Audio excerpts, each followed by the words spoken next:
Eny tompoko faly miarabanao indray ny tenako a mpanompon'Andriamanitra mihirina hatrany miaraka aminao amin'izao fotoana izao a.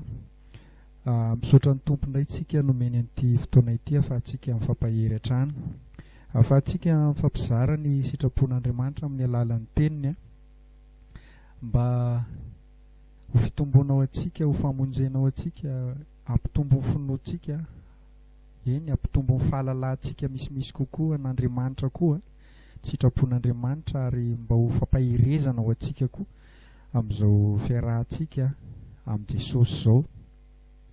Tononoko ny fiadanan'ny tompo anie hanapaka ho ponao, dia ndao tsika hivavaka metraka n'izao fotoana izao a, eo am-pelantan'Andriamanitra sy hisaotra anazy koa ny amin'izao fotoana nomeny antsika izao. Saotranao indray izay Jehova Andriamanitra rainy eny amin'ny fahasoavanao sy ny famindramponao. Mbola nomenao ty fotoana ty indray izay ahafahanay fampizara ny fahamarinan'ny teninao dia mangataka anao ny fanahinao anie ho atobakao mandritra izao fotoana izao mba hatakaranay ny teninao a, alalanay misimisy kokoa ny sitraponao a, mba tena ho famonjenao anay zany sy ho fahalalanao anay, mba hamantaranay misimisy kokoa anao, dia apetraka feno ampelantaninao ary Jesosy a, izao fotoana izao a. Miaino anao ny olonao a, miaino anao zahay efa mino, zahay efa miteny aminay foana ianao, satria anao Jesosy miteny hoe za malala amin'ny feo ny ondriko ianao ary ny ondriko malala amin'ny feoko. Ka ankehitriny dia angila tsofina aminao zay Jesosy, mpafantaro anay indray ny sitraponao.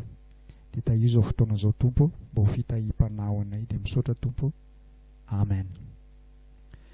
Eny ary lasina bavy a, androantsika dia hijery lohahevitra sy fahamarinana anankiray manao hoe kristianina matahotra amin'ny fitsaran'Andriamanitra fa tsy ny an'ny olona. Kristianina matahotra ny fitsaran'Andriamanitra fa tsy ny fitsaran'ny olona.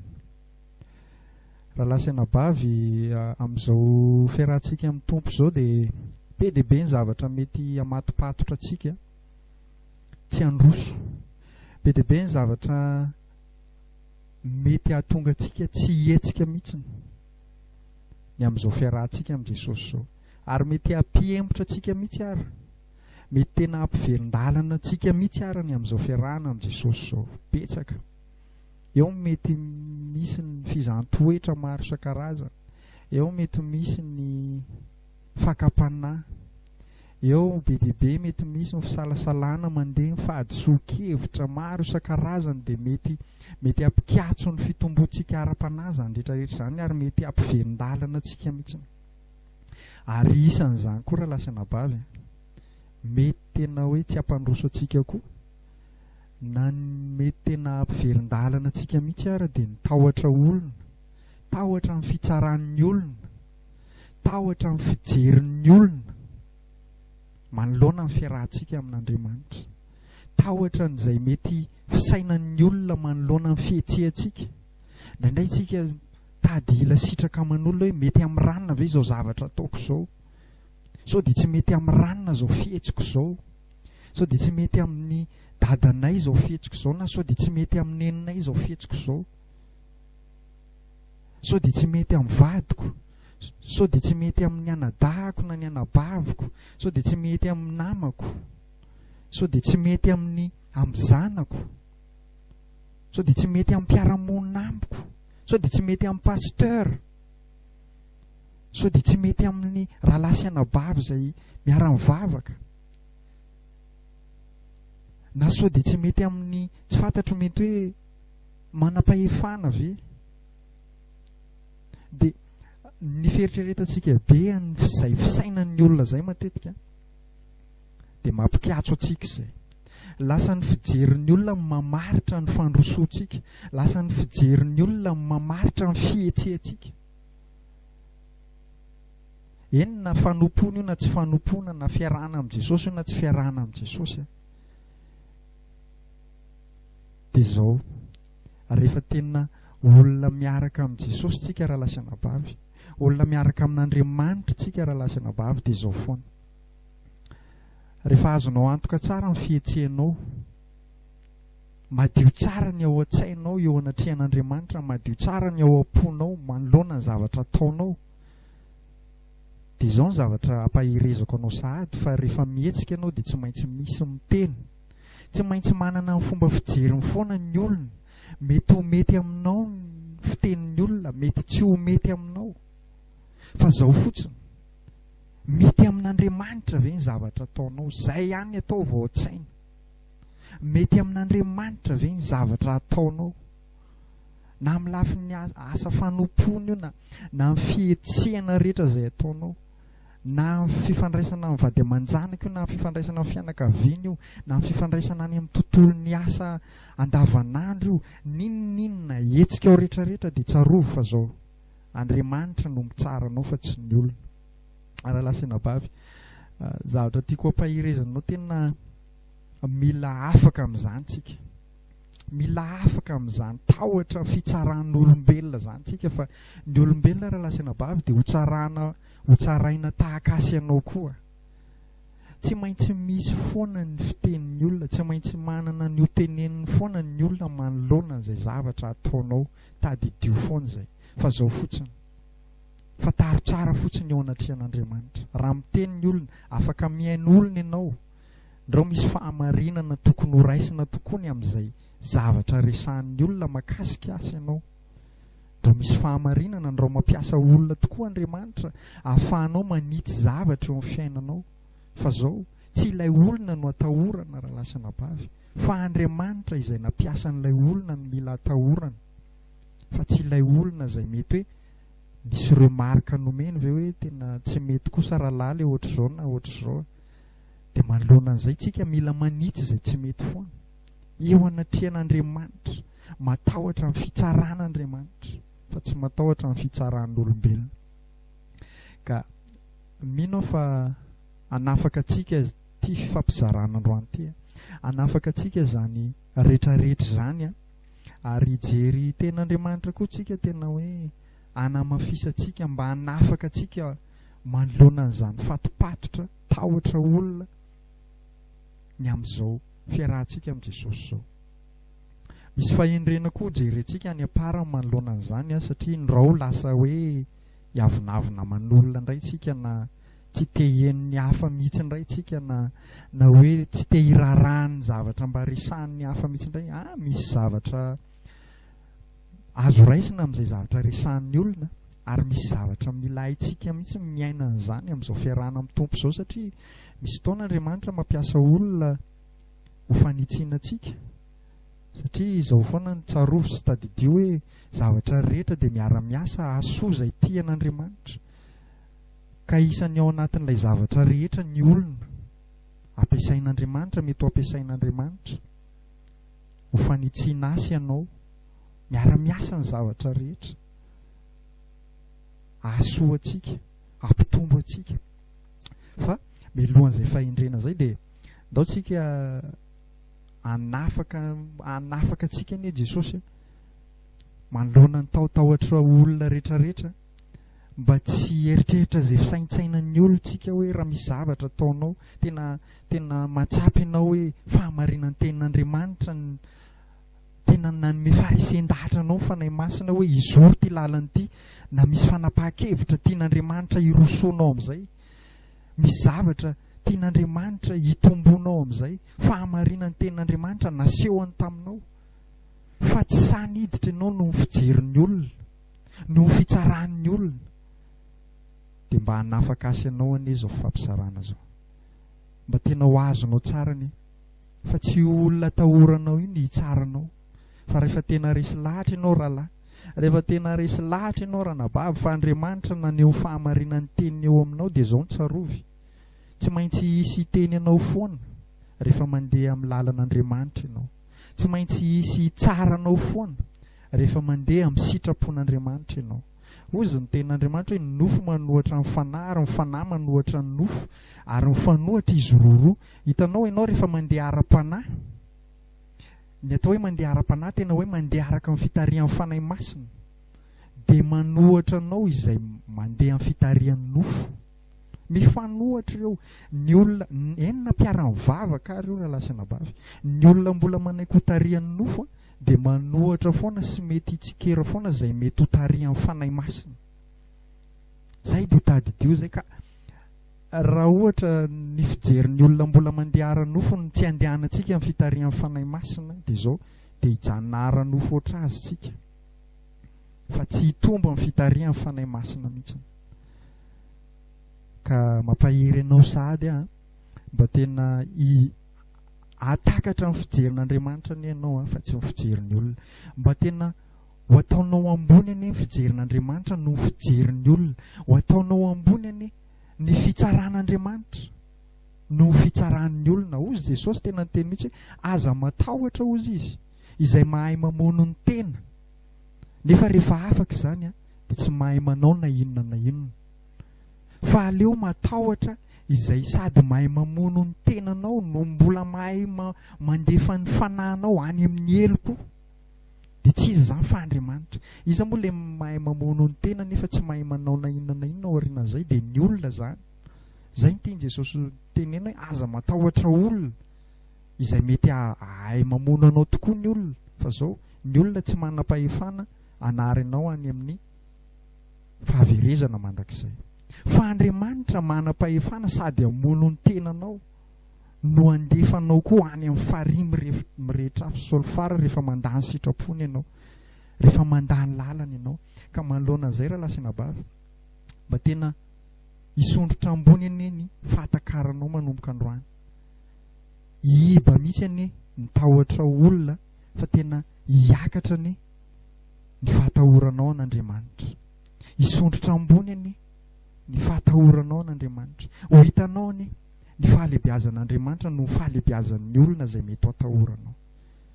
Ka ho kely sy bitika eo anatrehanao ny tahotra olona, ary mety ary tena hoe ho foana eo aminao mihitsy ny tahotra olona.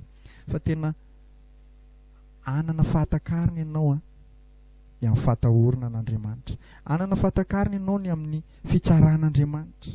Ka ninona fihetsehanao rehetra dia Andriamanitra foana ny tahaka ny hitanao hoe io Andriamanitra fa mijery ny zavatra ataoko, io Andriamanitra fa mahalala ny atao am-poko, io Andriamanitra fa mahita ny atao an-tsaiko, hoe raha manao an'ity zavatra anankiray ity fantatr'Andriamanitra ny antony anaovako an'ity.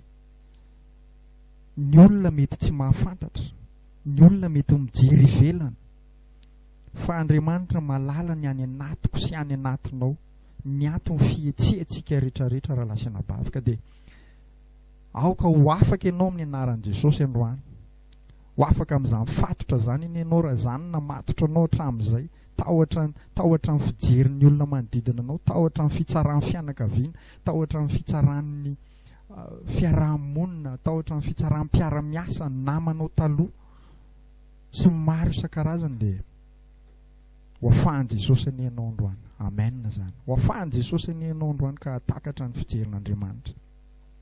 Dia ndao anitsika fampizara ten'Andriamanitra vitsivitsy, manamarina sy ampianatra antsika hiala amin'izany tahotra olona zany, fa tena anana fijery hafa amin'izay tsika manomboka androany. Dia ny fatahorana ny fitsaran'Andriamanitra, fatahorana ny fijerin'Andriamanitra. Ao amin'ny Exodosy no jerentsika voalohany. Ao amin'ny Exodosy 7:20. Exodosy 7:20 ny 2.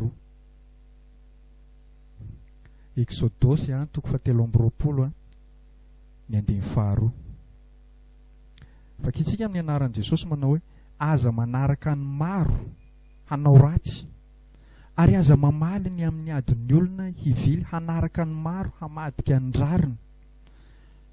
Ozy ny ten'Andriamanitra dia aza manaraka ny maro ozy izy hanao ratsy, aza manaraka ny maro. Hitanao raha lasanabavy Jesosy misy nefa nyteny amin'io hoe vitsy ozy izy, eto ozy izy ny lalana, eto ny vavahady ary tery ny lalana makany amin'ny fiainana, ary vitsy ny mahita azy.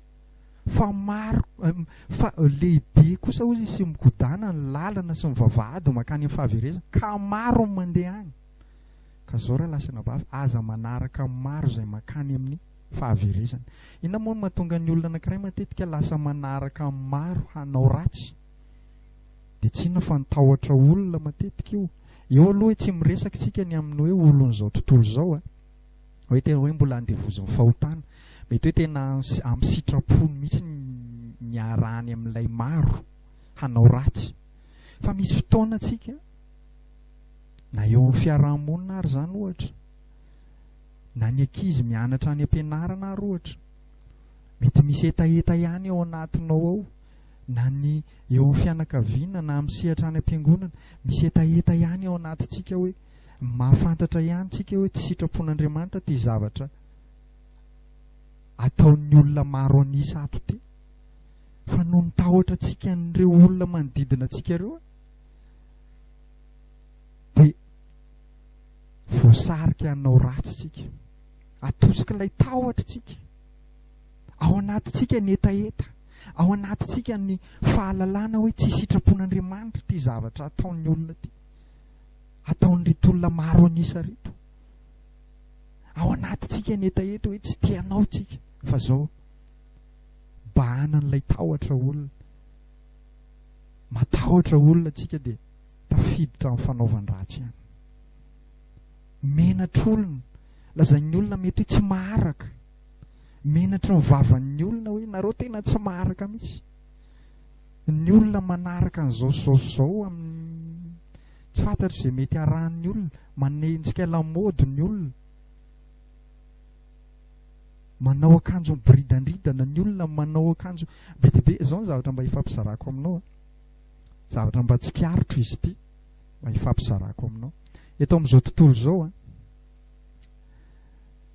dia izao ny zavatra misy. Eny na milaza mpivavaka ary ny olona dia izao foana ny zavatra tsikarotro. Asa ianao raha mahatsikaritra an'izany, fa izay aloha mba tsikarotro. Rehefa zavatra anankiray eken'ny fiarahamonina dia eritreretin'ny olona foana fa mety io. Rehefa zavatra eken'ny fiarahamonina, tsisy idirany hoe eken'Andriamanitra fa eken'ny fiarahamonina, dia lasa lamody io, lasa fanaon'ny olona io, lasa fiainan'ny olona io. Rehefa hita hoe efa mahazatra ny olona miaina an'ilay izy dia iny ny olona rehetra fa manao an'ilay izy daholo. Anome ohatra anao ohatra hoe zany ohatra hoe resaka hoe miakanjo miboridandridana ohatra.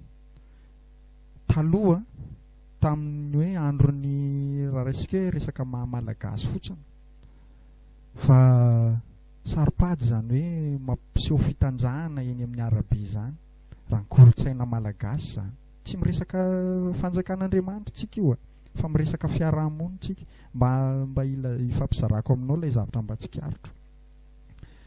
Dia rehefa nandeha teny ny taona dia nanomboka nisy olona sahasaha amin'izay boridandridana eny amin'ny arabe eny. Dia amin'ny voalohany aloha ny olona somary miteniteny izay hoe tena efa tsy mety kosa izao, tsy fampiseho masoandro, miteny ireo ray aman-dreny tsy mety izao, tsy ny rehetrarehetra, miresaka eo aloha ny olona. Fa rehefa tena miziriziry eny ny olona manao akanjo fitanjahana iny dia manomboka ihany miova ihany ny fomba fijerin'ny fiarahamonina. Lasa manomboka hoe mety ihany ka ity zavatra ity. Dia iny fa manomboka miboridandridana amin'izay ny ray tanàna, manomboka miboridandridana tsirairay amin'izay satria nanomboka eken'ny fiarahamonina ilay fihetsika. Be dia be ny zavatra ohatr'izany na resaka lamodimody io fotsiny ara hoe taloha zany miakanjo rovidrovitra zany tena mahamenatra zany eo amin'ny fiarahamonina. Mahamenatra zany hoe manao jean ianao, manao pataloha ianao dia misy rovitra eo amin'ny lohalika eo na eo amin'ny feanao eo. Mahamenatra zany, tsy mampitehanao intsony zany pataloha zany. Tadidiko aloha tamin'izany, tena hoe menatra olona ianao raha misy rovitra ny akanjonao.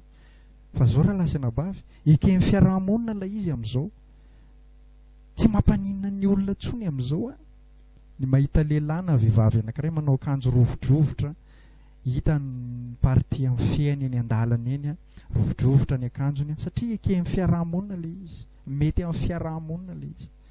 Ary na resaka sitrapon'Andriamanitra ara dia izany rahalahy sy anabavy, resaka hoe fanambadiany lahy sy ny vavy sy ny vavy. Dia amin'ny voalohany dia somary tezitra ny olona manaonao foana sy ny zao efa tsy mahita tao tsony. Fa rehefa tena mandeha miziriziry amin'izay ny lasy ny lahy mivadina mivavy sy mivavy mivady, dia manomboka resy lahatra ihany ny fiarahamonina hoe mety ihany ka ity izy ity. Dia manomboka manaiky ny any amin'ny commune isoram-panambadiana ny lasy mivavy sy mivavy. Ary ny tena zava-doza ary any ivelany ihany hono, dia ataoko hoe hono. Fa efa nahita ihany aloha za tamina télé sy ny ohatr'izany hoe tena efa miditra am-piangonana mihitsy ny vavy sy ny vavy hoe hamasinina hono ny fanambadiana. Miditra am-piangonana ny lasy ny lahy hoe ho hamasinina hono ny fanambadiana. Raha lasy anabavy ekeny fiarahamonina ilay izy dia lasa mety izany. Fa za moa ny teneniko an'ny olona hoe tsika lasa mbakainy biby manoloana an'izany. Fa ny biby raha ndeha ho raisiko fotsiny ny kisoa, ny kisoa tsy mbola nisy kisoa lahy nanambady kisoa lahy hatramin'izao, ary ny kisoa koa hatrizay nisy iny tsy mbola nisy kisoa vavy nanambady kisoa vavy hatramin'izao. Ny biby rehetrarehetra tsy nisy niova tamin'izay nanamboaran'Andriamanitra azy. Fa isika olombelona inona mahatonga an'izany? Satria misy tontolo ara-panara lasy anabavy. Mieritreritra hoe mivoatra ny olona, mieritreritra hoe mandroso ny olona. Kanjo mandroso me manalavitra n'Andriamanitra, fandrosoana me manalavitra n'Andriamanitra. Ka izay mahatonga antsika matetika izay tahotra olona zay ny fijery ny fiarahamonina. Raha ohatra hoe manao akanjo rovidrovitra daholo ny eny an-tanàna eny, manao etombolo hafahafa daholo amin'izay ny fiarahamonina, dia za ve tsy mba hanao? Dia iny koa tsika fa hanaraka fa menatr'olona fa tsy maharaka hono. Dia izay ny tenen'Andriamanitra aza manaraka maro hanao ny ratsy. Inona mahatonga antsika ozy izy mahatonga antsika hanaraka maro hanao ny ratsy? Dia ilay tahotra olona, tahotra ny fijerin'ny olona. Raha lasy anabavy mila afaka amin'izany tsika. Jereo ny fijerin'Andriamanitra. Fataro ny sitrapon'Andriamanitra dia azony. Aza miala amin'ny sitrapon'Andriamanitra. Na mieritreritra ara ny olona hoe fandrosoana io, fandrosoana miala amin'ny sitrapon'Andriamanitra zany, aza manaraka an'izany. Tsy ratsy ny fandrosoana, fa raha fandrosoana mampialanao amin'ny sitrapon'Andriamanitra, raha fandrosoana eritreretin'ny olona hoe mampialanao amin'ny lalan'Andriamanitra, amin'ny sitrapon'Andriamanitra, dia avelao ny olona hiteny hoe tsy maharaka ianao, avelao ny olona hiteny hoe tsy mba manao fanaon'ny olona ianao, avelao ny olona hiteny hoe miseho tena mpivavaka ianao, hiakatra velona any an-danitra ve nareo. Avelao ny olona hiteny fa ianao tena banjiny foana Andriamanitra hoe Andriamanitra no mahalala ny atao apoko matoa, tsy manao ny fanao anareo io. Misy antony amin'ny matoa tsy manao fanao anareo. Tsy hoe mitsara tsika raha tsy manao fanaon'ny olona, fa zao fataro ny sitrapon'Andriamanitra dia azony foana ny sitrapon'Andriamanitra, iainy foana ny sitrapon'Andriamanitra. Fa Andriamanitra ny tsara tsika ny amin'izay zavatra rehetra ataontsika raha lasa anabavy. Izay ny ten'Andriamanitra voalohany. Ten'Andriamanitra faharoa izay fampizarantsika koa dia ao amin'ny Matthieu 1:20 ny 9:20 sy ny 7:20. Matthieu 1:20 ny 9:20 sy ny 7:20. Ary ten'Andriamanitra ifampizarantsika rehetra zany dia fanamafisantsika daholo hoe mba hanalantsika ao anatin'izany tahotra olona zany. Hanafaka antsika amin'izany hoe tena hoe fitsaran'ny olona, fa mba tena ahatakarantsika fa misy mahita tsika io raha lasa anabavy. Misy mahita tsika dia tsy iza fa Jesosy. Misy mahita tsika tsy iza fa Jehovah Andriamanitra ray. Misy anjely manaraka atsika eny, mino an'izany ve ianao? Misy anjely mitoby manodidina sy mitoby manodidina anao, mitondra tatitra ny amin'izay fihetsiako sy ny fihetsehanao. Andriamanitra dia manerana, na ho any amin'ny lavabato any ary tsika, hitan'Andriamanitra. Na hiakatra any amin'ny farany ambony ary tsika, hitan'Andriamanitra. Na hiafinaizy tsika, na hiafinaizy, eo ny fanan'Andriamanitra, eo ny fanahy masina mahita tsika. Izay fihetsehanao rehetra na any amin'ny takona indrindra na eo amin'ny baribary indrindra dia eo foana amin'ny fanahin'Andriamanitra. Ka fantaro fa misy mpitsarintsika dia Jesosy zany. Ao Matteo 2:1-7 sy 7:20. Matteo 2:1-7 sy 7. Mivaky toy izao amin'ny anaran'i Jesosy manao hoe: fa tonga Jaona tsy nihinana na nisotro, ka hoy ny olona, manana demonia izy. Tonga ny zanak'olona mihinana sy misotro kosa, ka hoy ny olona, indro olona fatra-pity hanina sy mpisotro divay, sakaiza ny mpamory hetra sy ny mpanota, fa ny fahendrena dia marin'ny asany.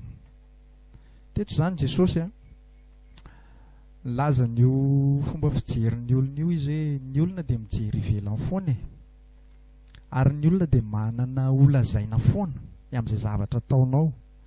Eto zao Jaona sy Jesosy dia samy iraka Andriamanitra ireo. Jaona sy Jesosy dia samy mpanompon'Andriamanitra ireo. Samy natahotra amin'ny fijerin'Andriamanitra ireo. Samy natahotra amin'ny fijerin'Jehova Andriamanitra iray. Fa zao nisy endrika tsy mitovy ny fihetsehan'i Jaona sy ny fihetsehan'i Jesosy. Misy endrika tsy mitovy.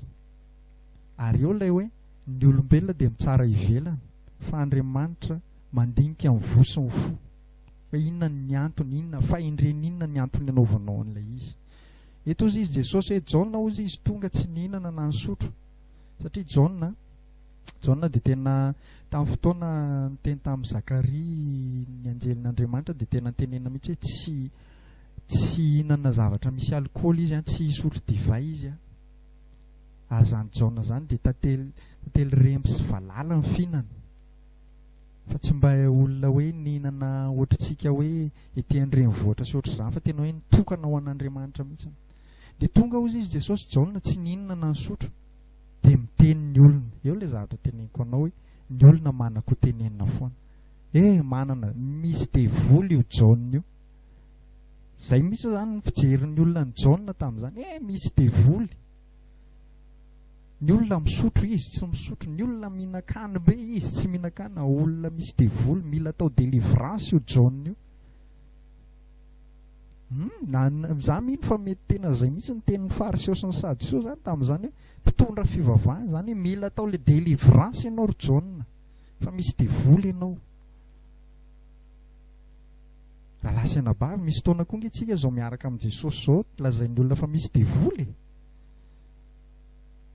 lazain'ny olona fa voafitaka, manoloana ny fihetsehantsika, manoloana ny fihetsika ataontsika. Hafahafa amin'ny olona ny fihetsehantsika dia ozy ny olona hafahafa iny rahalahy, hafahafa iny ranabavy, ohatra ny misy devoly iny, mila atao délivrance iny. Ka manoloana ny tenin'ny olona ohatra izany aoka tsy ho ketraka ianao, fa fantaro anatrehan'Andriamanitra hoe an Jesosy ve ianao sa tsy an Jesosy, zay fotsiny. Tsapanao io hoe raha mila atao délivrance ve ianao sa tsy mila. Fa avelaon'ny olona hiteny. Fa Jaona tena lazain'ny olona fa nisy devoly, nisy demonia, misy fanahy ratsy io Jaona io izy ny olona. Nefa mpanompon'Andriamanitra mitory ny fahamarinana ny tenin'Andriamanitra zao. Mampibebaka olona Jaona, nanao batisan'ny olona Jaona, fa lazain'ny olona nisy devoly, lazain'ny olona fa mila atao délivrance io Jaona io. Ka za mampahery anao, aoka ny fitenin'ny olona sy ny fijerin'ny olona tsy haketraka anao, tsy handreraka anao amin'izao fiarahana amin'ny Jesosy zao. Efa niainan'ny Jaona zany.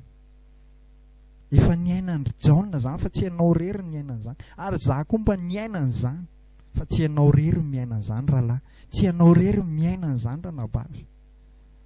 Fa ataovy marina eo anatrehan'Andriamanitra fotsiny izay fihetsika ao rehetra. Amin'ny lalan'Andriamanitra ve ianao, mandeha amin'ny sitrapon'Andriamanitra ve ianao. Dia na miteny ary ny olona hoe misy devoly ianao na tsy fantatro izay mety fitenin'ny olona anao hoe olona hafahafa ve ianao, amarinao anatrehan'Andriamanitra fotsiny fihetsehanao dia izay. Mijoroa dia mandrosoa, maharetatra amin'ny farany. Dia eo amin'ny 9:7 tonga ny zanak'olona ozy izy mihinana sy misotro kosa. Tonga zany Jesosy. Jesosy ndray dia tsy mitovy amin'ny Jaona izy, fa Jesosy tena nihinana izy ary nisotro niaraka tamin'ny mpanota izy. Dia nitendray reto olona reto. Zany hoe tary amin'ny Jaona izy rehefa nahita ny Jaona tsy mihinana sy misotro dia lazainy fa misy devoly Jaona, misy démonie, misy fanahy ratsy io. Eto indray Jesosy mifanohitra an'izay zavatra fiainan'ny Jaona izay indray ny fiainan'i Jesosy hoe Jesosy indray dia nihinana sy nisotro. Dia mbola nanako tenenina koa ny olona hoe indro olona fatrapity hanina, ohatran'ny hoe tendan-kanina ireny fa nandraisan'ny zareo an'ity Jesosy ty. Mpanompon'Andriamanitra tendan-kanina, mpanompon'Andriamanitra fatrapisotro divay, sakaiza mpamoretra sy mpanota. Hitanao, mahita ho tenenina foana ny olona, tsy mitovy. Raha tena marina zany ny fitsaran'ny olona ohatra, dia tokony hiteny izy hoe ty Jesosy ty ny tena izy, fa izy tsy mba mitovy amin'ny Jaona izy. Izy tsy mba mitovy amin'ny Jaona izy, fa izy tena mihinana izy, dia izy tena miara-misotro amintsika izy. Miara-misotro, misotro izy dia mihinana izy. Fa Jaona tena misy devoly. Zao tsy mitovy ny fisehoan'ny Jaona sy ny fisehoan'i Jesosy, fa zao ratsy amin'ny olona foana, ratsy foana fijerin'ny olona. Ratsy foana fijerin'ny olona n'izy mirahalahy eo.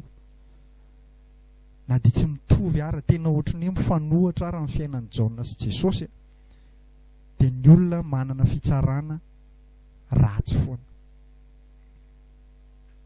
Nanana fitsarana andreraka sy andreraka anao foana. Dia ozy Jesosy ny namarana an'i Jesosy anazy eto aloha zany hamarintsika, ifampizarantsika hoe inona moa no tena hoe nahatonga an'i Jesosy hoe nisotro dia nihinana. Satria izao zay no nahatonga an'ireto olona reto ny teny hoe sakaiza mpamoretra sy mpanota izy. Jesosy raha hoe nisotro izy na hoe nihinana izy dia niaraka tamin'ny mpanota izy io nihinana io, nanakaiky ny mpanota izy. Tsy hoe Jesosy ny te hihinan-kanina be na tendan-kanina, na hoe Jesosy ny tena fatrapisotro divay ka hoe mamo, hoe tena zaranga irevy araka le fiteny, andeha irevy na hoe andeha hanala azy tsy izay ny ao am-pon'i Jesosy, tsy izay ny tao anatin'i Jesosy. Raha hoe niara-ny hihinana sy nisotro tamin'ny mpamoretra sy ny mpanota izy, fa zao tsy avy antso marina fa ny mpanota mba hibebaka hozy izy ny teny. Ka raha nanantona nyreto mpamoretra sy ny mpanota reto Jesosy dia izao ny tao am-pony, tsy hoe nihinan-kanina loatra, tsy hoe nisotro divay loatra, fa nanakaiky mihitsy izy hoe ahoana ny hatongavan'ireto olona reto amin'ny famonjena. Dia izay nahatonga an'i Jesosy ny teny hoe ny fahendrena dia hamarin'ny asany. Ny fahendrena dia hamarin'ny asany. Ny asanao ihany raha lasaina bavy mamaritra ny antony fihetsehanao. Hita eo amin'ny asanao foana hoe inona ny tena zavatra manosika anao. Raha misotro ny olona anankiray, inona ny vokatry ny fisotroana iny ohatra? Mety mamo izy, dia hitanao hoe iny zany ny vokatry n'ilay fisotroana. Inona zany tao anatiny? Te ho mamo izy, te hanala azy izy, te hisotro fotsiny izy. Dia inona ny asan'ilay fisotroana rehefa eo? Fahamamoana, mety fitenenany ratsy, mety tsy fantatro izay mety fahavetavetana mivoaka ao anatin'izay. Dia mibaribary hoe olona kay olona te hirevirevy fotsiny ozy araka le fiteny, kay olona te hanala azy fotsiny ozy le fitenin-jatovo, kay olona tsisy atao manarinary-dy fotsiny dia mba misotro reradreraka ny fiainana dia misotro. Fa ny Jesosy raha lasana bavy tsy zany, fa Jesosy nisy fahendrena tao anatin'i Jesosy, ary io fahendrenana tao anatin'i Jesosy io dia ny hamarin'ny asany io. Dia inona ny asan'i Jesosy? Hitady sy hamonjy mivery, hitady sy hamonjy mivery. Fa Jesosy tsy hoe tsy nisy atao izy dia andeha hiditra bara kely aloha za, tsy hoe tsy nisy atao Jesosy dia hoe andeha mbo hirevirevy any amin'ny akama aloha za. Tsy izay. Fa za raha mino fa tsy Jesosy hoe zay aloha farisean-daro, tsy Jesosy ny antso an'ireo olona reo hoe avitsika hisotro divay ry zalahy. Fa mety ohatra efa nisotro teo ireo mpanota reo, mety efa nisotro teo ireo mpamoretra reo, dia nanatony Jesosy nitory filazantsara, tondran'izy ireo hibebaka. Dia mety na dia tsy nisotro akory raha ohatra Jesosy teo amin'izareo, mety tsy nandray alikaola koa le ara ohatra hoy mety tsy nisotro akory Jesosy ohatra fa hitany reto olona reto fotsiny hoe miara-mipetraka eo dia efa ozy ny olona miara-mirevy amin'ny mpanota Jesosy. Miala tsiny amin'ilay fiteny mahitsy fa zay ny fahafantaran'ny olona n'ilay hoe miara-misotro toaka amin'izao. Io fa miara-mirevy amin'ny mpijangajanga Jesosy. Io fa miara-mirevy amin'ny mpangalatra. Io fa miara-misotro amin'ny mpimamo. Io fa miara-misotro amin'ny mpivarotena sy ny karazany. Zay ny hitan'ny olona fa zao Andriamanitra malala tao am-pony Jesosy. Hoe inona ny antony nipetrahan Jesosy teo? Hitory ny filazantsara. Izany tsy hanome vanana hoe andeha hipetraka eny amin'ny bara zany ianao. Fa Andriamanitra malala ny ao am-ponao. Inona ny antony hipetrahanao eo amin'ireo mpisotro toaka ireo? Inona ny antony hipetrahanao eo amin'ireo mpirevirivo ireo? Mba hanao fanaohany koa ve? Sa hanafaka azy amin'io zavatra ataony io? Andriamanitra malala an'izany.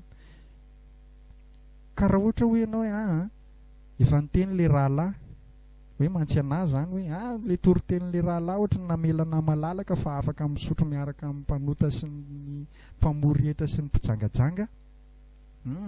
Tsy namelanao malalaka an'izany Jesosy a.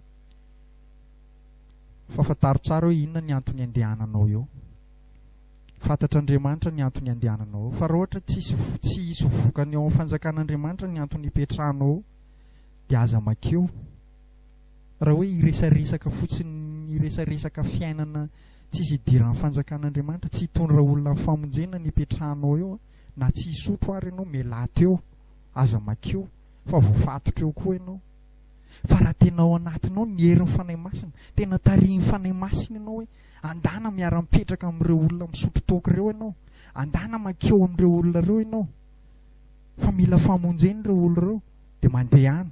Mety hitsaranao ny olona amin'izay fotoana izay hoe miara-misotro toaka ianao ve, miara-mamo ve ianao, sansy ny rehetrarehetra. Mety izay ny fijerin'ny olona, fa Andriamanitra naniraka anao amin'izay fotoana izay dia Andriamanitra manamarina ny fihetsika ao. Fa velao ny olona hiteny ka zay hoe ny fihetsihako sy ny fihetsehanao rehetra dia aoka ho fantarintsika foana hoe mety eo anatrehan'Andriamanitra ve. Tahotr'olona ve nipetrahako eto amin'ity seza feno toaka ity sa tahotra an'Andriamanitra? Hoe nasain'Andriamanitra anao zavatra dia tsy maintsy ataoko, sa hoe matahotra an'ireto aho fa tsy mbo miara-midinidinika sy mipetrapetraka eto fa za ve dia hitokatokana ary manahirana. Dia tonga amin'ilay tenin'Andriamanitra tery hoe aza manaraka maro hanao ny ratsy zasy ianao amin'izay fotoana izay. Rehefa tsy resy lahatra nipetraka eo ianao, tsy ho famonjena ho an'ny hafa ianao mipetraka eo, dia aza mipetraka eo dia mialato eo ny anaran'i Jesosy. Aza manao fanao izao tontolo izao ka amafisina hatrany zany tsy ny fijerin'ny olona fa manana ny fitsarany foana ny olona. Mampatsiahana izy ity mba hifampizarako aminao ty ohatra kely ny amin'ny fomba fijerin'ny olona ty. Nampahery anaty tantara kely mampisaina izy ity fa tena hitako hoe nanafaka izy ity, nanafaka anahy izy ity, tahaka nyty nahazo an'i Jaona sy Jesosy ty ihany ty tantara kely mba hifampizarako aminao ty.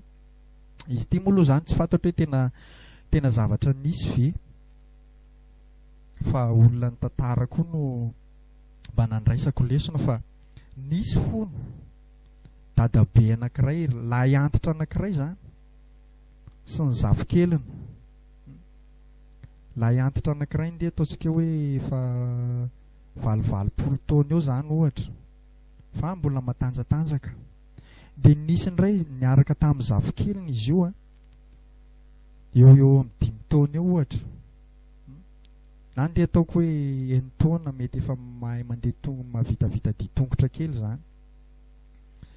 Dia rehefa niaraka ty lahy antitra dadabe an'ity ankizy kely ty dia nitondra apondra izy ireo, nitondra apondra zanajanaka apondra fa tsy mbola tena hoe apondra ngezabe, fa mbola apondra zany hoe fa mazaka olona ihany le apondra fa mbola tsy tena apondra matanjaka. Dia andery zareo, andeha amin'ny toerana lavidavitra, ndeha ataontsika hoe eo amin'ny 10 kilometatra eo. Dia mba nikaondoha izy mianaka zany ilay dadabe sy ilay zafikeliny zany hoe inona ny ataontsika ry zanako, Iara hitaingina n'ity ampondra ity ve tsika sa ianao ny andeha tongotra dia za hitaingina ny ampondra, sa za ny andeha tongotra dia se no hitaingina ny ampondra, sa iara andeha tongotra daholo tsika na izana ise dia tsy hitaingina ampondra. Dia le ankizilahy kely moa zany teny hoe tsy fantatro izay fanapahan-kevitry dadabe. Dia zao ary ny atao izy zany le dadabe any. Seny kely dia ndao ary se mitaingina an'le ampondra fa za mandeha tongotra. Ay eny ary dadabe, dia nandeha izy mianaka zany miaraka amin'le ampondra. Dia le ankizilahy kely zany mitaingina ampondra fa ilay dadabe mandeha tongotra. Dia rehefa teny an-dalana dia misy olona tafiona amin'izareo eny an-dalana eny. Dia tsara ilay olona hoe ahoana koa ty ankizilahy kely tsy mahalala fomba ty, io lahy antitra be io indray ve ny ataonao mandeha tongotra, ianao indray no miteriterony eto amin'ity ampondra ty, tena zaza tsy mahalala fomba mihitsiny, tena tsy ratsy taiza. Dia en'izy mianaka izay resaky ny olona zay. Dia lasa moa ny olona dia resaka indray izy mianaka rehefa hoe aleo ry zanako, tena ohatrany tsy mety marina fa ndao ary aleo ary se indray ozy izy le dadabe zany mantsy an'le zafikely mandeha tongotra fa aleo za no andeha hitaingina an'ilay ampondra. Dia ndao ary dadabe, tsy maninona ary dadabe. Dia nandeha indray izy mianaka, mba nanitsy zany izy mianaka hoe ay aleo ary za ozy izy le dadabe nitaingina an'ity. Dia nitaingina ampondra indray dadabe. Dia le zafikely indray nandeha tongotra. Dia nisy olona niona tamin'izy ireo indray rehefa tao alolo. Dia ozy indray ny olona, ahoana koa ty rangahy be tsy malala kely ty, zazakely io indray ny avelany andeha tongotra fa izy miteriterony eny ambony ampondra, tsy malala kely mihitsiny. Io zazakely io ve lalana lavitra be iny ve dia io zazakely io dia avela andeha tongotra ho reraky ny dia tongotra, tena rangahy be tsy misaina mihitsiny. Dia iny izy mianaka indray dia teo indray, ry zanako inona zany no ataontsika se? Dia tsy haiko dadabe ozy izy le zafikeliny za fa to manako tenenina foana ny olona ozy izy ko. Dia ndao ary zao ary ny ataontsika se ozy izy zany le dadabe hoe ndao samy tsisy hitaingina tsika e, ndao samy andeha tongotra zany. Dia mino aho fa tsy manako tenenina intsony ny olona ozy izy le dadabe zany. Dia ndao ary dadabe dia lasa samy tsisy nitaingina ampondra izy mianaka. Dia nisy olona niona indray tao aloha tao. Dia ozy indray le olona, reto tena olona adala mihitsy reto, misy ampondra hony dia mandeha tongotra, lalana lavitra be iny dia misy ampondra ihany hony dia avelany andeha amin'izao ny ampondra fa izy hony mandrera-tena mandeha tongotra. Dia io indray izy mianaka, ahoana indray zany ry zanako ozy izy le dadabe, ohatrany efa lasa saina ihany izy mianaka hoe to ohatrany mahita ho tenenina foana ny olona. Dia inona indray zany ny ataontsika se ozy izy le dadabe zany? Dia tsy hitako zany ry dadabe ozy izy fa manako tenenina daholo koa ny olona amin'le iziko, to adala foana tsika ozy izy, ninona ataontsika? Dia ndao ary zao indray ary ny ataontsika ary ozy izy le dadabe, ndao hiaraka hitaingina ampondra tsika se, ndao tonga dia hitaingenantsika io mandra-pahatonga any. Mino afa tsy manako tenenina intsony ny olona amin'izany ozy izy. Dia ndao ary dia niara nitaingina ampondra indray izy mianaka, niara nitaingina ampondra. Fa inona ny zava-nitranga? Nisy olona niona indray tao aloha tao. Dia ozy indray ny olona hoe tena olona tsy misaina nareo, ampondra kely io ve dia nareo mianaka tonga dia miara mitaingina daholo, ampondra kely io ve dia tsy mba mieritreritra nareo hoe horeraka io ampondra io, mampijaly biby mbola tsy ngeza be io fa mbola vatombatona ampondra io ve dia rerahanareo nareo roa miara mitaingina daholo. Dia ketraka izy mianaka amin'ny farany, tsy manako tenenina zay zavatra nataon'izy mianaka reo zany dia manako tenenina foana ny olona, nanako tenenina foana ny olona. Dia zao farany mba nataon'izy mianaka hoe ndao samy andeha tongotra ary tsika, aleo hitenin'ny olona zay tenenin'ny olona fa andao samy andeha tongotra tsika, andeha tongotra ozy izy le dadabe. Dia se mandeha tongotra fefa akaikikaiky koa ny dia avelao ny ampondra akaina fefa niara nitaingina tamintsika. dia lasa izy mianaka tsy nihain'ny fitenin'ny olona tsony izy fa nanana ny fanapahan-keviny amin'izay izy hoe izao zany ny fanapahan-kevitritsika na hitenin'ny olona na tsy hitenin'ny olona dia ndao andeha.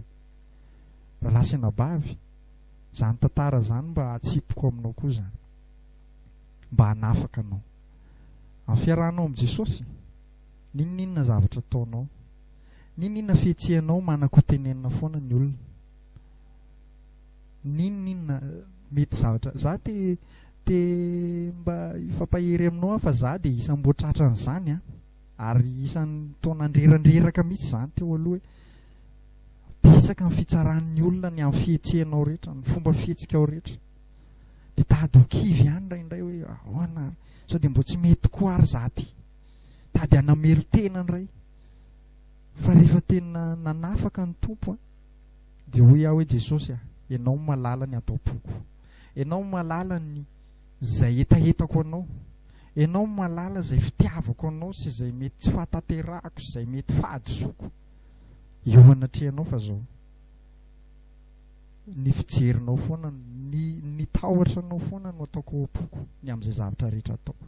Ka ninninona tenen'ny olona Jesosy dia avelaon'ny olona hiteny fa za namarina ny diako ao anatrehanao fotsiny raha lasa nabavy mba hifampahirezako aminao zany, mba ho afaka nenao, ho afaka nenao fa ny olona tsy maintsy miteny foana, tsy maintsy miteny ny olona, aza kivy amin'izany ianao. Zay no nahazo an'i Jaona sy Jesosy teto amin'ity Mateo toko 2:9-20 sy 7:20 ity dia andaontsika ifampizaran-tenin'Andriamanitra raindray ao amin'ny asan'ny apôstôly toko 5. Fanamafisana an'izany rehetrarehetra izany ihany. Asan'ny apôstôly toko 5:7-20 ka hatramin'ny 7:20. Asan'ny apôstôly toko 5:7-20 ka hatramin'ny 7:20.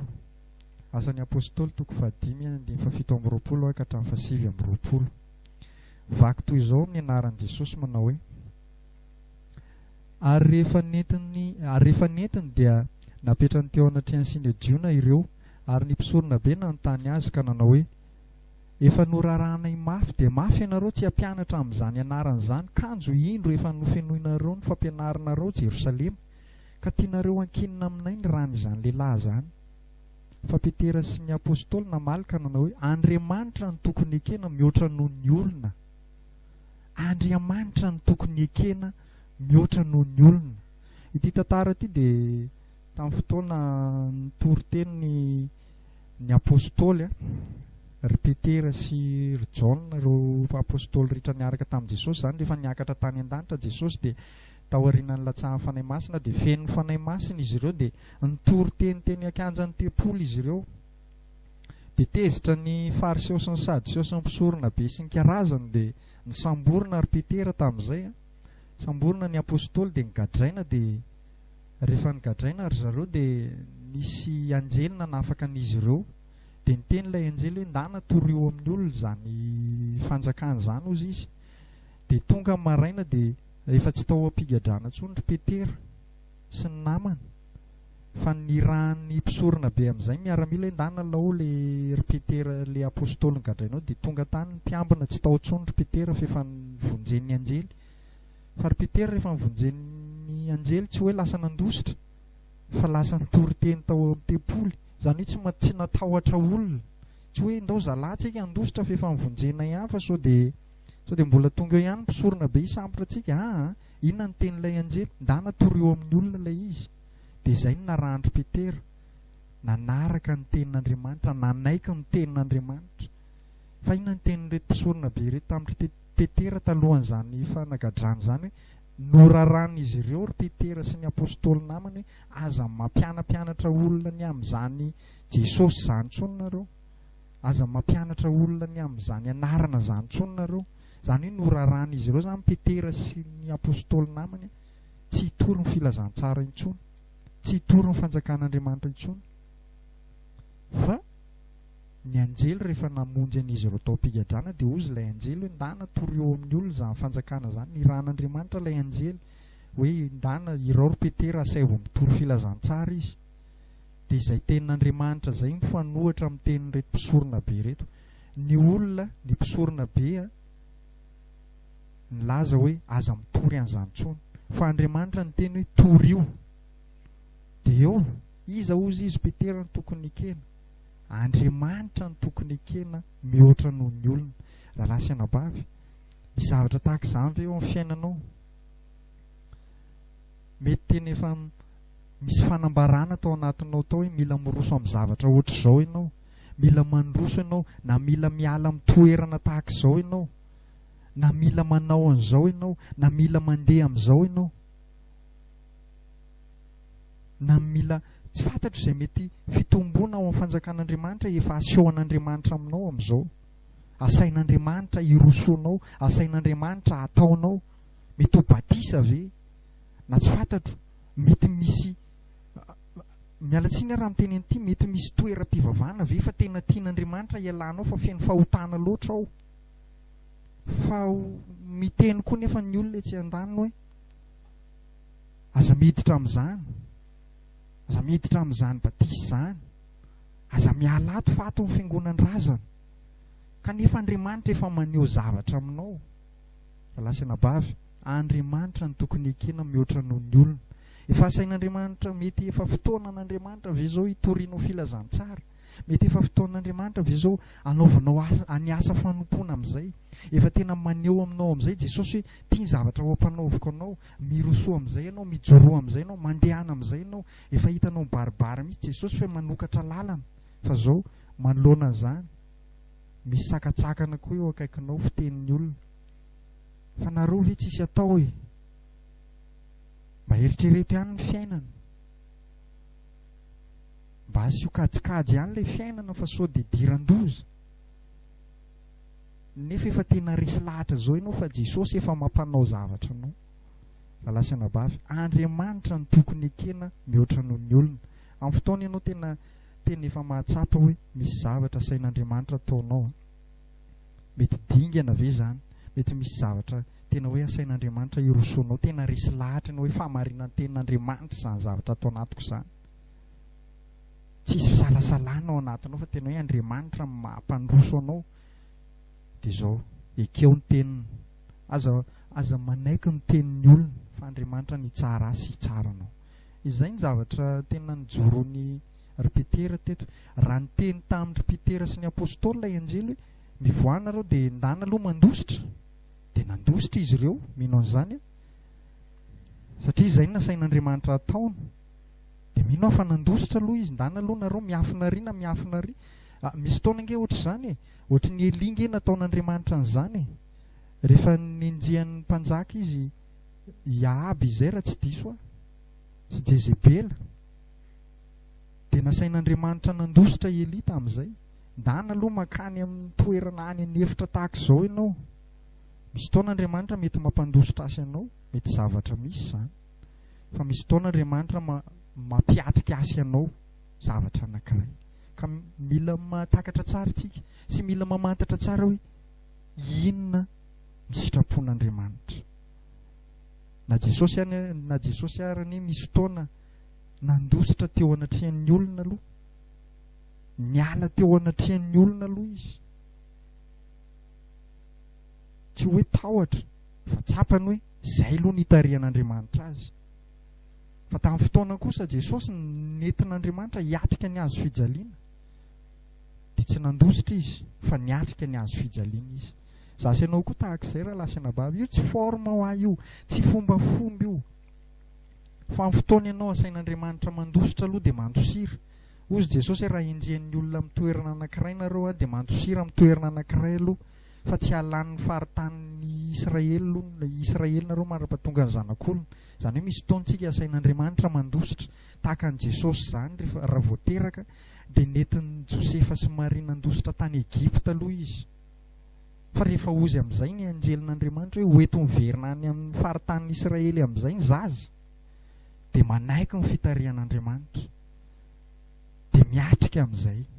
Rahalahy sy anabavy, tahaka izany ty fiarahana amin'ny Jesosy ty, tsy zavatra hoe amboamboarina. Mety misy fotoana ianao hitan'ny olona sary tahotra, mety ohatra hoe manoloana ny trangan-javatra anankiray, mety hoe asain'Andriamanitra ianao aloha hoe miala aloha ianao manoloana n'io zavatra trianao io. dia mety mpitondra fivavahana mihitsy no miteny anao amin'izay fotoana izay hoe olona sary tahotra ianao tsy samby joro an'Andriamanitra. Fa raha lasina bavy rehefa tsapanao hoe Andriamanitra nampialanao tao dia milalo, fa mety tsy fotoanan'Andriamanitra mbola hijoroanao izay, tsy fotoanan'Andriamanitra hiatrehanao n'io zavatra mafy io aloha, fa ho avy ny fotoana mbola hiatrika ihany zasy ianao ohatra. Misy fotoana nge ny zanak'Israely tahaka izany. Misy fotoana ny zanak'Israely asain'Andriamanitra tena hoe ndana miady, andanareo miady, fa ho atolotra eo an-taninareo reo fahavalo reo. Fa misy fotoana ny zanak'Israely tena nasain'Andriamanitra nanolo tena ho andevony Nebokadnezara, ho andevony Babilôna. Nisy mpaminany tena niran'Andriamanitra mihitsy tenendro zanak'Israely reo tsy hiady intsony, fa zay olona n'olo tena ho babo no vovonjy. Tamin'ny andron'ny Jeremia izay raha tsy diso, mialatsiny raha mety ho diso izay fitadidiko izay, fa nisy fotoana tena nisy mpaminany mihitsy niran'Andriamanitra hoe asaivo manolo tena zanak'Israely fa aza miady. Dia mbola nisy tamin'izany fotoana izany miziriziry. Tahaka izany koa tamin'ny fotoana naniran'Andriamanitra 12 lahy hisafitany tany amin'ny tany Kanana talohan'ny idiran'izy ireo tao amin'ny tany Kanana, fon'izy ireo vao niala tany Egypte. Dia miverina avy any izy ireo, dia Joshua sy Kaleba ihany no nilaza soan'ilay tanàna, niteny zavatra pozitifa zany, fa ny folona negatifa daholo, fijery ratsy daholo hoe tena olona ngeza be ohatry ny vitsika izay eo anatrehana, tena namitaka antsika Andriamanitra sy ny rehetrarehetra. Dia tamin'izay fotoana izay dia Joshua sy Kaleba ihany nakasitrahan'Andriamanitra, satria natokony ny tenin'ny fikasan'Andriamanitra izy ireo fa hampiditra azy ireo ao amin'ny tany Kanana zay ao Andriamanitra ray ninona mety sakanao. Dia tamin'izay fotoana izay niaiky ny fahadisoany reto fololahy reto dia sy ny zanak'Israely, dia aleo ary izay andeha hanafika ihany. Dia hoy izy Andriamanitra hoe aza avila manafika aloha reo fa tsy miaraka amin'ireo raha andeha hanafika any reo. Dia nitenen'i Mosesy hoe aza mandeha nareo fa tsy omba nareo ny Andriamanitra reo raha mandeha nareo. Dia mbola niziriziri nandeha any dia resy anady. Misy fotoana ty miaraka amin'i Jesosy ty ohatra izany, mety misy fotoana ianao mipetraha tsara aloha izy Andriamanitra. Dia rehefa izay ny tenin'Andriamanitra dia mipetraha tsara aloha. Na ozy ary ny olona hoe ianao to verin-dalina ve ianao izany sa ahoana rahalahy, verin-dalina ve ianao izany ranabavy sa ahoana, tena mangatsiatsika ianao izany. Fa rehefa Andriamanitra ny tsapanao no miteny ianao hoe mipetraha tsara aloha, fa mbola misy zavatra ho amboariko aminao, mbola tena ampahery anao mbola misy zavatra ho amboarina aminao, mbola misy zavatra asehoko anao, dia mipetraha tsara aloha. Dia na miteny aran'ny olona, mety mpiara mivavaka io, mety pastery io, hoe tena miverin-dalana ilay rahalahy, tena miverin-dalana ilay ranabavy, tsy hita tsony ilay ranabavy, tsy hita tsony ilay rahalahy. Fa rehefa tena azonao antoka Andriamanitra mapetraka anao aloha dia mipetraha, dia sainy tsara ny sitrapon'Andriamanitra. Fa amin'ny fotoana kosa ny ray ianao ozy Andriamanitra hoe mandehana amin'izay ianao, dia mandehana. Mety hiteny ray ny olona amin'izay hoe io ny ray fa naonao foana, io ny ray fa hiteniteny foana, io ny ray fa hiseho hafana fo be. Fa zao rehefa ozy Andriamanitra hoe mandehana amin'izay ianao dia mandehana. Lasina bavy, fijerin'Andriamanitra no andehanantsika, fa tsy ny fijerin'ny olona. Ninona fietsihako sy fietsehanao dia atao vitan'Andriamanitra izany. Ao amin'ny Korinthiana voalohany tohizantsika ny tenin'Andriamanitra.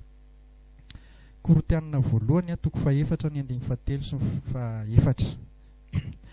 Zafady Korinthiana voalohany 4:7 sy 4. Korinthiana voalohany 4:7 sy 4. Vaky toy izao ny anaran'i Jesosy manao hoe fa raha ny ampiko dia ataoko ho zavatra kely foana na ho tsarainareo aho na ho tsarain'ny olona. Fa ny tenako aza tsy mitsara, fa tsy hitako izay tsinoko, nefa tsy mahamarina izany, fa ny tompo no mpitsara. I Paoly apôstôly no fampizaran'izy ity tamin'ny fiangonana tao Korinto a.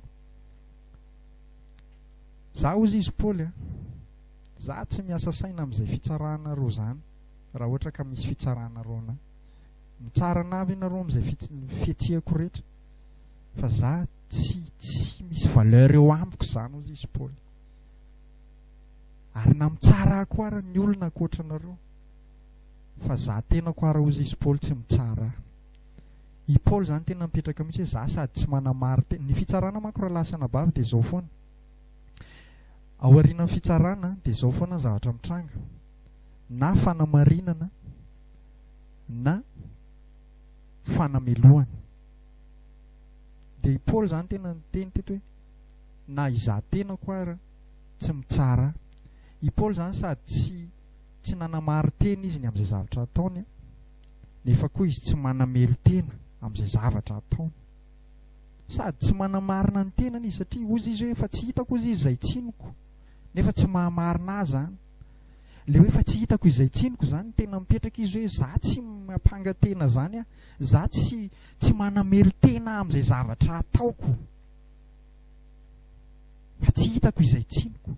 Fa zao koa nefa ozy izy tsy mahamarina azy zany, zany hoe tsy na dia zany ary na dia tsy manameloka ny tenako ara, tsy manamarina ny tenako koa, tsy mahamarina azy zany ozy izy Paoly. Fa zao fotsiny, mandeha fotsiny aho dia Jesosy no mitsara amin'izay zavatra ataoko. Tsy ny olona no mitsara, tsy ny tenako no mitsara, fa Jesosy no mitsara. Zay ny tenin'ny Paoly. Mba ho amiko sy aminao koa nge zany raha lasina bavy amin'izay zavatra rehetra atao. Mba ho amiko sy ho aminao koa, mba tena ho takatritsika hoe Jesosy no mpitsara atsika. Izy mpitsara mivela sy maty, mbola hijoro ao anatrehany daholo tsika rehetrarehetra io, na izana ianao, fa tadidio fa ho avy ty fotoana ity fa hijoro ao anatrehany Jesosy ianao manoloana an'izay zavatra rehetra nataonao. Dia za zao miresaka aminao zao koa, mbola hijoro ao anatrehany Jesosy a, manoloana an'izay zavatra rehetra nataoko, hoe inona ny antony fihetsiako rehetra nandritra izay fiarahako tamin'izay. Nisy ny zavatra tsy nety dia nibebahako, dia nanitsy aho. Dia tahaka izay koa ianao mety efa nisy ny zavatra tsy nety teo aloha, dia hibebao dia manitsy tsika. Fa za sy ianao dia mbola hijoro ao anatrehany Jesosy ndray andro, tsy maintsy ho avy zany. Dia ny takona rehetra dia ho aseho amin'izay fotoana zay. Izay ny tenentsika tao mangingina dia ho abaribary eo amin'izay fotoana zay. Izay fihetsika rehetra nataontsika tany amin'ny mangingina, eritreretintsika fa tsisy nahita, dia ho abaribary amin'izay fotoana zay. Ka raha lasina bavy, fantaro fa Jesosy no mpitsara antsika. Fihetsiako sy ny fihetsehanao rehetra ho ia dia ataovy akely foana izay fitsaran'ny olona sy ny fitsaranao ny tenanao. Aza manamero tena ianao dia aza manamary tena koa ianao, fa fantaro fotsiny sitrapon'Andriamanitra dia miroso. Rehefa mahatsapa ianao hoe misy zavatra tsy mety ao anatrehan'Andriamanitra dia mibeba, dia angataony rahan'i Jesosy anadio anao dia miroso ndray. Fa tsy hoe nisy tsy nety teo aminao, nisy fahalemenany seho teo aminao dia iny ianao dia nitolefika nanamelo tena eo, dia eo mahazo aina ny fahavalo amin'izay fotoana izay, dia eo ianao. Fa zao mety hanota ho antsika amin'izao fiarahana amin'ny Jesosy zao, mety hisy fahalementsika, mety hisy mbola misy tsy fahatanterana, mety mbola misy tsy fahalalana, fa amin'ny fotoana mahatsapitsika hoe nisy fahadisoana teo anatrehan'ny Tompo, dia mibeba tsisy afa-tsy miay keloka ihany. Izay manantona tsy mba ho laviko ozy izy Jesosy, izay miaiky ny fahotany no azo famindrampo. Fa izay manafy keloka kosa, izay manafina ny fahotany tsy ambinina, fa tsisy afa-tsy ny mitsotra eo anatrehan'i Jesosy hoe tena nisy tsy nety aho Jesosy tamin'ny zavatra nataoko io, nisy fihetsehana tsy nety aho tamin'ny zavatra nataoko io, mamindrafo amiko, mibebaka, anitsy aho, mehoery aho, naovako ny sitraponao. Dia mitsangana indray tsika, dia mandroso indray tsika raha lasina bavy. Zay ny ao amin'ny Tompo zay. Ny ao amin'ny Tompo tsy hoe tafotoana kely ianao na mety nisy zavatra nahazo anao dia eo dia tsy hiarina intsony. Tsia, miarena indray androany raha tratran'izany ianao. mety tena miteny aminao fahavalo hoe tena ianao tena tsy miendrika ao an'Andriamanitra zany ianao, fa manino ianao raha mijanona amin'izay? Efa 4 taona ianao zay mbola io foana, efa 4 volana 4 taona ianao mbola io ihany ianao, fa zao fataro fotsiny ao anatiny hoe mangetaheta ny Tompo ve ianao? De mibeba amin'ny Jesosy ianao, beba amin'Andriamanitra, de zao miarena indray aza mihaino ny feo amin'ny fahavalo. Fa rehefa tena ao anatinao ny etaeta hiaraka amin'ny Jesosy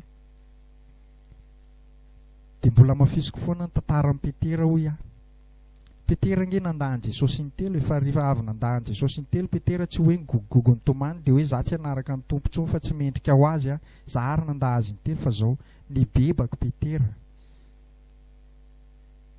De mbola vonona foana izy niaraka tamin'i Jesosy, ary izy mihitsy ara no tenen'i Jesosy hoe Petera moty ava ianao, Petera moty ava ianao. Lasena bavy hitan'i Jesosy ny fitiavanao azy rehefa tena tia azy ianao. Mety mbola misy fahalemena ianao, mety mbola misy zavatra tsy mety eo aminao, fa ao anatinao misy fitiavana ny Tompo de hitan'io, hitan'i Jesosy io fitiavanao azy io. Zasy ianao nge raha lasena bavy tsy vitan'ny herintsika ny mitia an'Andriamanitra. Tsisy zavatra mety afaka amboamboaritsika hoe tsy maintsy hitory filazantsara be mba anehoako fitiavana an Jesosy fa tia azy tsy vitantsika amin'ny herintsika zany. Fa zao fotsiny hitan'i Jesosy fotsiny misy fitiavana azy ianao, tia hanara-dia azy ianao, de avelao izy ny asa manolora tena azy fotsiny, mibebara ny zavatra tsy nety, mibebany amin'ny zavatra mety nanefitra anao tamin'Andriamanitra. Mbola velonaina zasy ianao androany ozy ny ten'Andriamanitra ho an'izay mbola velona, de mbola misy fanantenana foantsika rehefa mbola velona, mbola misy fanantenana rehefa mbola velonainy zasy ianao, fa tsy hoe ny zavatra nahalavo anao de manamelo tenao ianao de tondrahan'ny Satana koa io de hoe tena tsy mety tsony ianao verena lalana de iny ianao de niditra bara, de mifoka ianao de migoka ianao, tsy mety tsony ty, battu ianao, reraka ianao, lasa tsy te hiona amin'ny olona tsony ianao, fa ino ary tiana ataoko? Raha lasena bavy aza mijery ny fitsaran'ny olona, fa jereo Andriamanitra, jereo Jesosy, lay be famindram-po, lay be famelan-keloka. Mbola velonaina zasy ianao androany, tsy manome vahananao anoto zany, fa maneho anao fotsiny ny famindram-pon'Andriamanitra sy ny fitiavan'Andriamanitra anao. Tsy hoe mamindra fo aminao Andriamanitra androany de hiverin-dalina indray ianao raha-pitso hohanaonao foana, tsy maneho anao fotsiny amin'ny fitiavan'Andriamanitra, maneho anao amin'ny famindram-pon'Andriamanitra, maneho anao fa tiany Jesosy ianao. Fa raha mbola misy fitiavana azy koa anatinao, aza manamelo tena, fa miarena indray de ndao indray tsika androso. Aleloia. Miarena indray de ndao indray tsika androso hiaraka amin'ny Tompo. Velomy indray izay saika maty rehetra, fa tianao Jesosy. Amin'izao sisy zao aza manota intsony ozy ny teny Jesosy, aza manamelo tena, fa tena mangatahery amin'ny Jesosy mihitsy. Jesosy mamindra-fo ampy de hiarina indray androany. Mino fa manafaka anao zany, mino fa mampahery anao zany, mino fa anana azakazaka vaovao sy ainga vaovao indray anao manomboka androany. Taverina fitiavana voalohany indray anao manoloana an'izany fampaherezana azonao zany. Aitsio izay diso rehetra, miarena indray de ndao indray hifampitantana miaraka amin'ny Tompontsika. De ao amin'ny Galatiana toko voalohany ny 10 koa mbola fanamafisantsika foana izay hoe kristianina matahotra ny fitsaran'Andriamanitra fa tsy ny fitsaran'ny olona. Kristianina matahotra ny fitsaran'Andriamanitra fa tsy matahotra ny fitsaran'ny olona. Ao amin'ny Galatiana toko voalohany ny 10. Galatiana toko voalohany 10. Fakitsika amin'ny anaran'i Jesosy. Ary ankehitriny olona vany no ilako fity sa Andriamanitra? Sa mila sitraka amin'ny olona? Raha mbola mila sitraka amin'ny olona aho dia tsy mpanompo ny Kristy. Raha mbola mila sitraka amin'ny olona aho dia tsy mpanompo ny Kristy. Lasina bavy, mila fandiniteny zany amin'ny zavatra rehetra ataontsika. Iza ny ilantsika fity? Io Jesosy dia efa niteny an'io aza mba tahaka ampiatsara velatsianareo ozy izy fa asehoan'ny olona daholo ny asa tsara ataony mba hideran'ny olona azy, dia fa azo ny valim-pitiana ozy izy Jesosy. Fa nareo kosa rehefa manao asa soa izy Jesosy dia zao aza atao fantatry ny tananareo ankavanana izay ataon'ny tananareo ankavia. Aza atao fantatry ny tananareo ankavanana izay ataon'ny tananareo ankavia. Ary raha mifady haninareo izy Jesosy, dia aza mba manao tahaka ny fanaom-piatsara velatsy, dia mody manjoretra eo mason'ny olona izy. Tena aseho mihitsy hoe za tinge mifady hanina ry zareo e. Mila fity amin'ny olona izy ozy izy Jesosy. Efa azo ny valim-pitihana. Fa ianao kosa ozy izy Jesosy, rehefa mifady hanina ianao dia izao, aoka ho miramirana ny endrikao dia bangory tsara ny volonao ataovy tsy hitan'ny olona mihitsy hoe mifady hanina ianao io, fa ny rainao izay mahitanao mangingina no hamaly fitihanao. Raha mivavaka ianareo ozy izy Jesosy, dia aza mba manao tahaka amin'ny mpiatsara velatsy, fa mijoro eny amin'ny masom-bahoaka eny izy mivavaka mba ho hitan'ny olona tena mpivavaka be itsy raha namana itsy. Fa efa azo ny valim-pitihana ozy izy Jesosy. Fa ianao kosa raha mivavaka dia midira ao amin'ny efitranonao mangina ianao, dia arindrino ny tranonao, dia miresaha amin'ny rainao izay mahitanao ao amin'ny mangingina. Raha lasy anabavy, ny zavatra rehetra ataoko sy ataonao dia Andriamanitra ilana fity. Andriamanitra no ataovy mahita azy fa tsy ny olona. Mety ho hitan'ny olona ny zavatra ataonao fa ny toe-poko sy ny toe-ponao mihitsy aza miandry fankasitrahan'ny olona zany. Na makasitraka ny olona na tsy makasitraka ny olona, na mamaly fity asy ianao ny olona na tsy mamaly fity asy ianao ny olona, dia izao fotsiny ataovy eo am-ponao sy eo am-poko. Andriamanitra mahita ny zavatra nataonao sy nataoko. Mety nanao soa tokoa ianao, mety navelan'Andriamanitra ho hitan'ny olona zany, dia namaly fity ianao ny olona. Dia izany tsy midika hoe aza mandray raha manome ny olona, fa rehefa manome izy dia raiso. Fa ny toe-ponao efa fantatrao foana hoe tsy nanantena ny zavatra iny akory ianao, fa any amin'Andriamanitra foana ny valim-pitihanao amin'ny zavatra rehetra.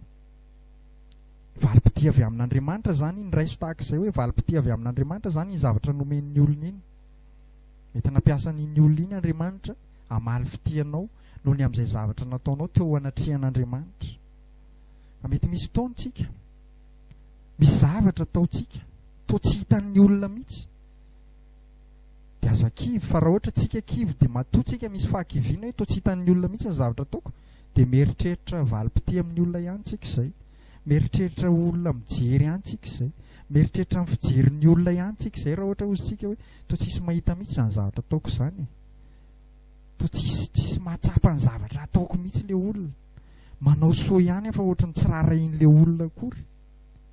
Lalasy anabavy any amin'Andriamanitra ny valim-pitihako sy ny valim-pitiana. Za tena mba hifampijoro vavolombelonao, isan'ny tsy mahaketraka na ny fanaova-tsoa zany, enina dia amin'ny olona izay eritreretiko hoe tsy hamaly soa akory ary, fa dia manao fotsiny rehefa manao mety ohatra mety misy olona sahirana ohatra ka mba manana mpahafahana, dia tsy hijereko hoe hamaly fity avy ty olo ty raha mba omeko sa tsy hamaly fity ahy. Mety mba ho tsaroany ihany ve ty tsa zavatra ataoko amin'ity ny ray andro any sa tsy ho tsaroana. Tsy izay ny toe-pona ampianarin'i Jesosy izay, fa manao fotsiny tsy eritreretako izay fisainany ihany, fa manao fotsiny eo anatrehan'Andriamanitra sy mba ho famonjena ilay olona fotsiny. Mba ho voavonjy izy raha tsy manan-koanina izy mba hinan-kanina, raha tsy manam-bola izy mba hanam-bola ohatra. Raha misy zavatra mba tiany ho hay eo amin'ny fiainana ka mba haiko ilay izy dia mifampizara aminy fa za tsy hanantena be any aminy hoe hamaly soa ahy izy na hoe hanao zavatra anamiko izy, fa raha mamaly soa anahy izy dia raisiko. Ilay izy tsy resaka amboamboarina hoy ilay izy tsy resaka lalàna hoe dia hoe tsy hanray valim-pity avy amin'ny olona mihitsy zasy ianao, tsy izay ilay izy, fa ny foko sy ny fonao mihitsy mila marina foana eo anatrehan'Andriamanitra amin'izay zavatra rehetra ataontsika. Mety hamaly fitihanao any olona amin'izay zavatra nataonao dia raiso am-pifaliana, fa rehany zany ny fitiavanao azy, rehany koa ny fitiavan'Andriamanitra satria ianao dia mitondra ny anaran'Andriamanitra ary mety ho famonjena azy zany. Fa mety tsy hamaly fitihanao koa nefa ny olona, mety ratsy mihitsy ary no avalin'ny olona ny amin'izay zavatra tsara nataonao. Mety nanao soa olona ianao nefa tsy vitany hoe tsy namaly soa izy, fa tena hoe mbola namaly izy fa ratsy ny navaliny ianao. Zao aza mieritreritra be an'izany fa Andriamanitra nahita ny soa izay nataonao fotsiny dia izay. Andriamanitra nahita an'izay soa nataonao, Andriamanitra no mitsara asy anao. Ka dia raha mbola mila sitraka amin'ny olona hozy izy Paoly teto dia tsy mpanompo ny Kristy. Ka dia amin'izay zavatra rehetra ataoko sy ataonao raha lasina bavy dia Jesosy anaovana azy. Inona ny zavatra ataonao amin'ny ankohonanao na amin'ny vadinao na amin'ny vady aman-janako, ho anao ray mpianakaviana mitady vola venao famelomana ny ankohonanao. Tena eritrereto mihitsy hoe voninahitran'Andriamanitra ny anaovanao an'izany. Voalohany aloha na anao inona anao ny ankohonanao na hamaly ratsy anao sy ny rehetrarehetra, izay sitrapon'Andriamanitra miany ankohonany ray mpianakaviana. Dia atao vitan'Andriamanitra fotsiny izay zavatra ataonao na tahaka ny tsy hitan'ny olona ary.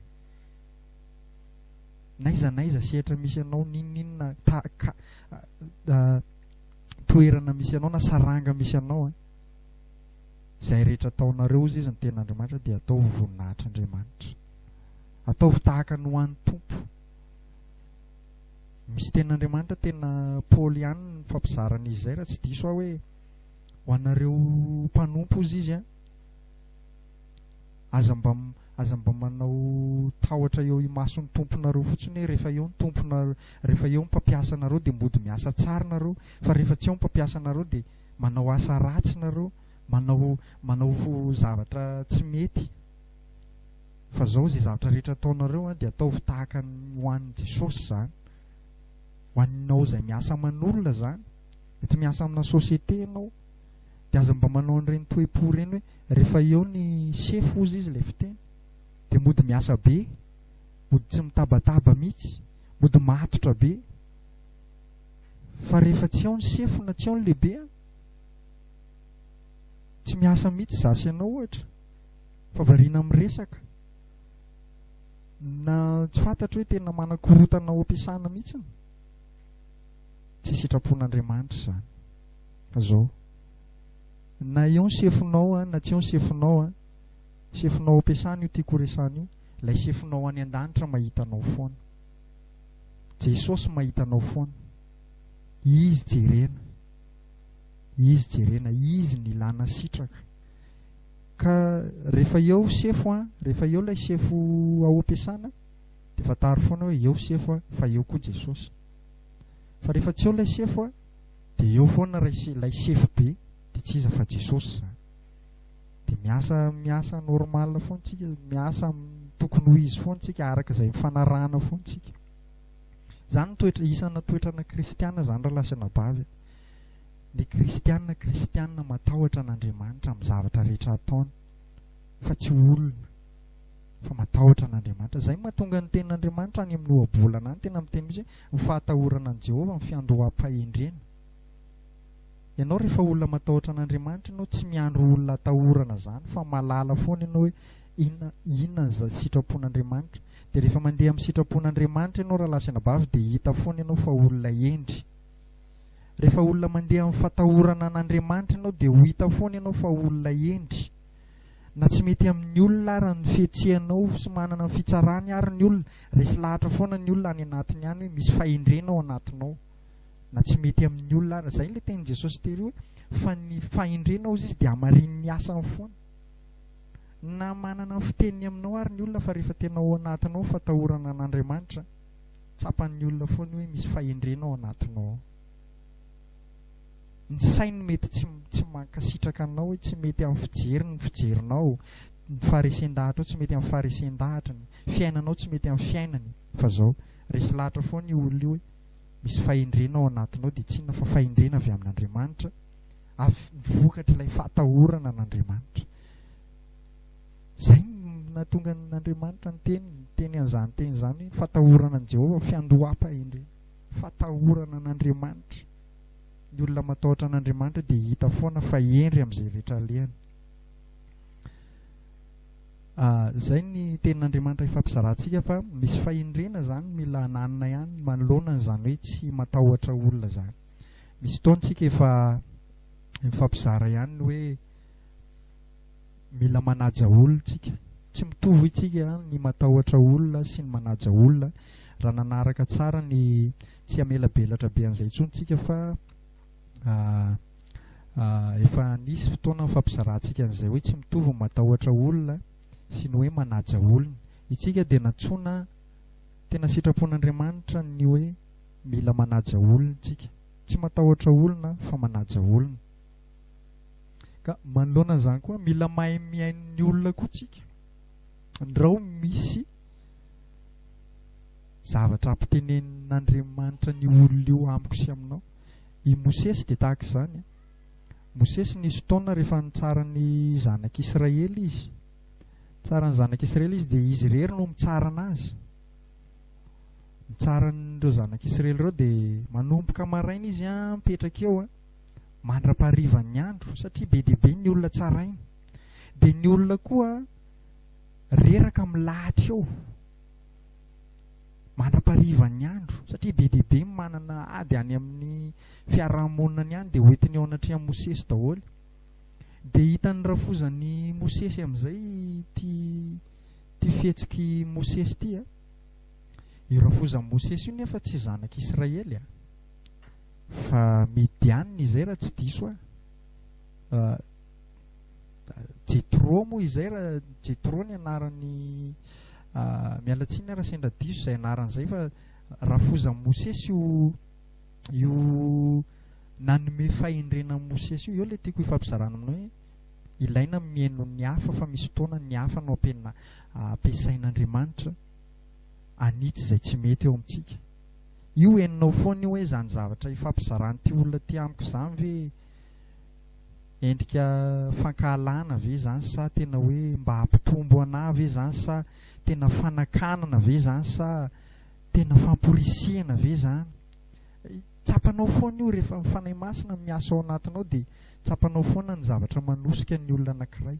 Rehanao foana ny any anatin'ny olona any hoe inona motivation ty olona ty. Fankahalana ve ny antony resahany amiko sa tena fitiavana hoe tena fitiavana ny antony resahany amiko. Ka rehefa tena tsapanao hoe zavatra tena avy amin'ny tompony zavatra hoentiny olona anankiray ho tahaka izany Mosesy manko na ny hainony rafozana izy tamin'izay. Mosesy izany na tsy matahotra olona ary izy fa matahotra an'Andriamanitra dia na ny hainony hafa izy. Rehefa niresaka tamin'ny rafozana fa ino ty ataonao ty ozy izy mahatsy Mosesy. Ianao ozy izy reraka eto mipetraka eto maraina mandra-pahariva ny andro isan'andro hitsara an'ireo olona be dia be ireo. Dia ireo olona ireo koa tratra hariva vao tafody any an-trano satria milahatra ela be eo izy. Dia Mosesy moa niteny tamin'izay hoe ka ny adiny zareo izy tsy maintsy tsaraiko satria manana ady ry zareo any amin'ny fiarahamonina any dia tsy maintsy tsara an'izy ireo dia nanome sosikevitra amin'izay ilay rafozany hoe zao no atao ozy izy fa tsy mety zao zavatra ataonao zao. Tena nanitsy misy ilay rafozany tsy zanak'Israely io raha hoe za Mosesy zany tena hoe mifandray amin'Andriamanitra direkta fa maninona tsy toa dia naseho an'Andriamanitra Mosesy izay zavatra izay. Misy fotoana manko tsika lasa tady avonavo-kevitra koa amin'ity fiarahana amin'Andriamanitra ity. Tsy te hihain'ny hafa ntsony hoe za manana Andriamanitra toa dia miteny amiko, za manana mifanahy masina toa dia miteny amiko. Fa ny zavatra rehetra dia miara-miasa aso izay tian'Andriamanitra. Mety tena hiteny mivantana aminao tokoa Andriamanitra amin'ny alalan'ny mifanahy masina, manome fahendrena révélation aminao izy, manao fanambarana. Mety amin'ny alalan'ny nofy, mety maneho fahendrena aminao izy. Tena hoe tsisy mpanelanelana mihitsiny. Fa misy fotoana koa Andriamanitra mampiasa olona tahaka ny nataon'ny rafozan'ny Mosesy taminy. Dia hoy zany rafozan'ny Mosesy tamin'izay hoe tena tsy mety zao ataonao zao izy fa zao no ataovy. Manindrianao olona tsy tadidiko moa nisan'izy izay. Manindrianao lo olona hitsara ny ady madinika ohatran'ny hoe ady tsy dia tena grave zany amin'ireo zanak'Israely ireo. Mialatsiny afa tsy tadidiko ilay isan'olona hoe anankifolo ve sa 70 moa ve. Mialatsiny afa any amin'ny Exodosy any izy zay misy an'izay tantara zay raha tsy diso na mialatsiny sady koa fa mety tsy ao amin'ny Exodosy fa raha sitrapon'Andriamanitra raha mbola tarihan'ny tompontsika ifampizaran'izany dia ifampizarantsika misimisy ny amin'izay fa mba ampitaiko any aminao fotsiny hoe mila miain'ny hafitsika. Dia ozany rafozan'ny Mosesy tamin'izay hoe zao ny atao ozy izy manindrianao olona dia nisy isan'olona ny tenen'izay dia ireo olona ireo no aoka hitsaran'ny ady madinika, ady tsy dia grave zany. Dia mba tsy ho reraka ianao dia ireo olona ireo koa mba mizarazara zany, ohatra hoe raisiko hoe olona 70 ohatra no nitendrena ohatra tamin'izany, ohatra zany fa tsy tadidiko tsara ho ale izy. Raha ohatra zany hoe olona 70 no tendren'i Mosesy hoe hitsaran'ilay ady madinika, dia mba mizara 70 ireo olona milahatra be dia be ireo dia mba vetivety ry zareo dia tafody any an-tranony. Dia ianao koa mba tsy reraka, maraina mandraparivo ny andro fa ny eloka tena grave ozy izy no hoentiny ao anatrehanao, hoe eloka tena hoe ady tena efa tsy vitan'ireo olona fidinao ireo dia zay sisany mba hoentiny eo aminao. Dia tena nainy ainy Mosesy tamin'izay, tena mariny zany ozy izy.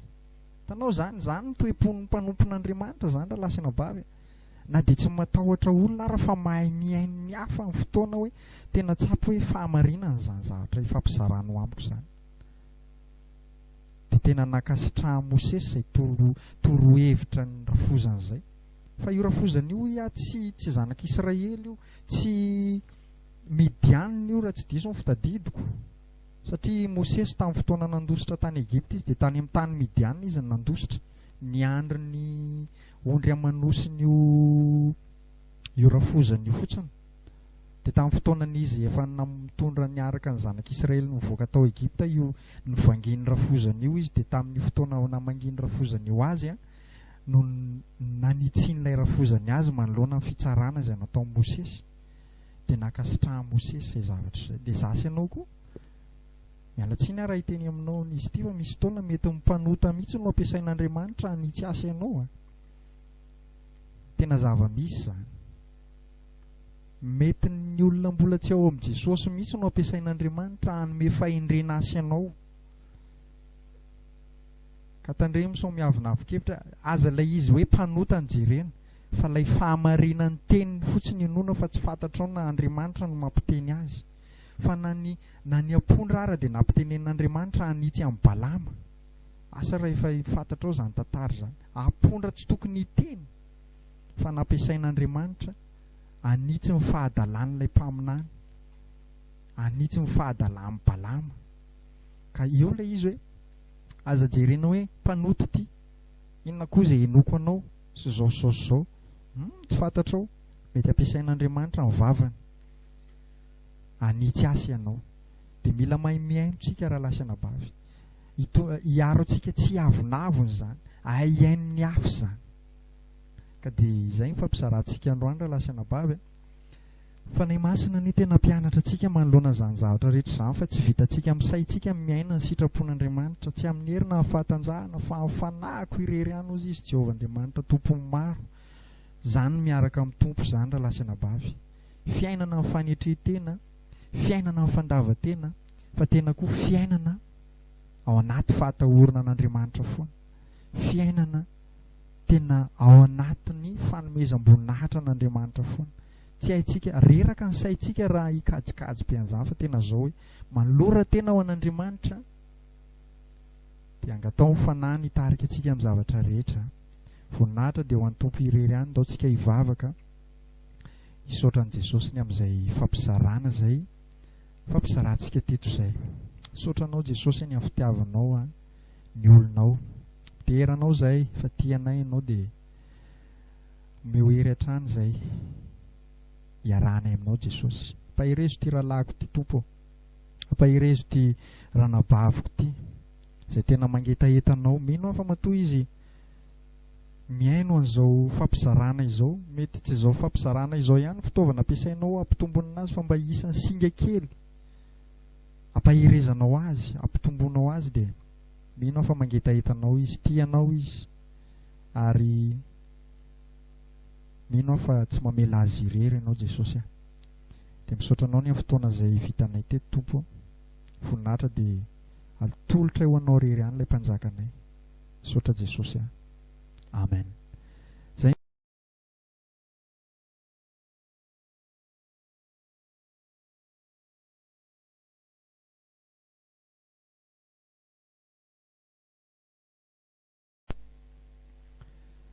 eny tompoko faly miarahaba anao indray ny tenako a, mpanompon'Andriamanitra.